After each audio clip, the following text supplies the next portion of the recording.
Hello everyone, this is Movie Reviews for Life, and I've reviewed this film already on my old account, but a YouTube member wanted me to review one of the sequels, so I figured I would review all of them in order, including the suck-ass remake.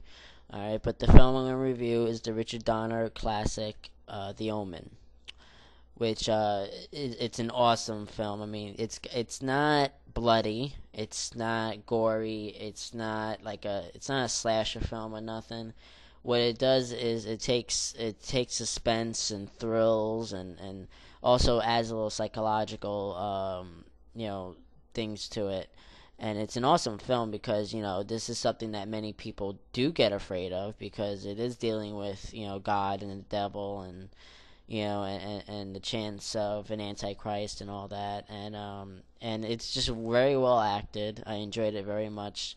The Jerry Goldsmith score makes it one of a kind. I mean, this is falls in the same category as The Exorcist or Rosemary's Baby, but on a different level.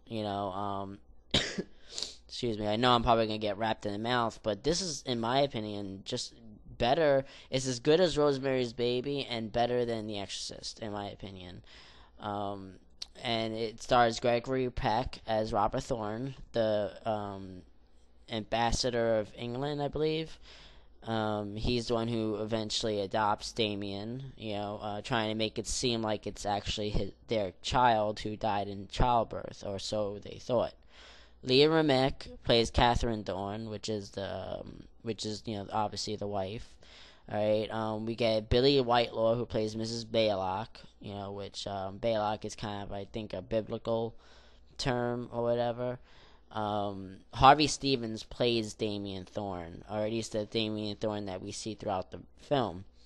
He does an awesome job. I mean, he's actually a blonde, but they dyed his hair, and boy, he gives the new meaning to the word Damien, or to the name Damien, and he just did an awesome job.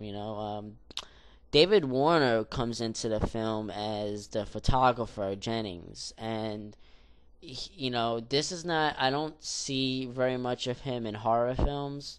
I mean, he usually plays kind of mediocre roles, but always does an awesome job playing in them. But he did a really good job in this, and from what I understand is that during the beheading scene, he couldn't even be on. He wasn't even on the set because it was just too disturbing, too realistic to him. I mean, that's the cast right there. The main cast anyway.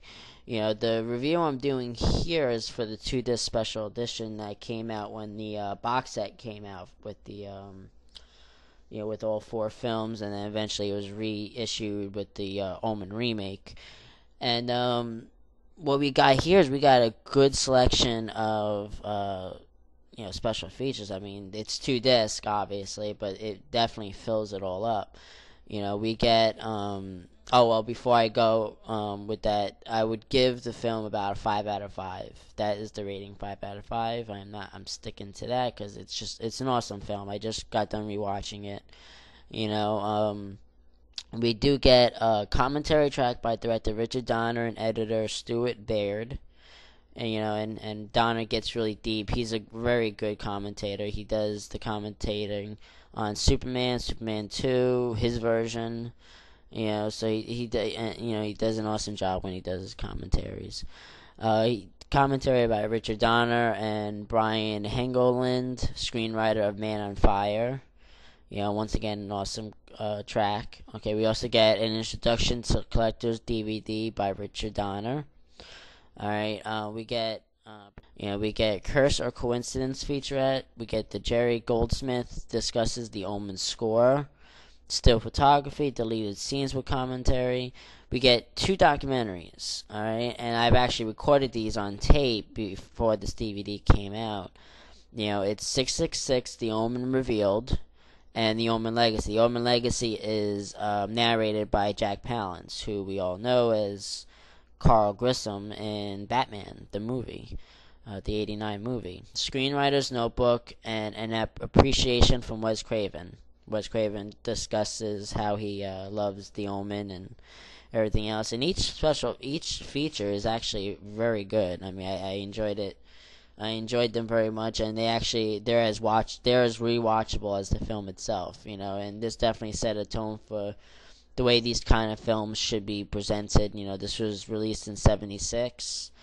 So yeah, definitely go see it. It's gonna be one of a kind. I mean, The Exorcist is an awesome flick, and I will eventually do a review on that. But it is a little bit overrated. This isn't as overrated as that film is. And so definitely go see it. 5 out of 5. All right, and excuse me. And I will be back because I will be discussing the sequels. I will discuss briefly about the pilot that came out and the remake. Yes, I must go through the remake. But I guess I could say it's not as bad as Omen 4, but yeah. Still a big disappointment. Later.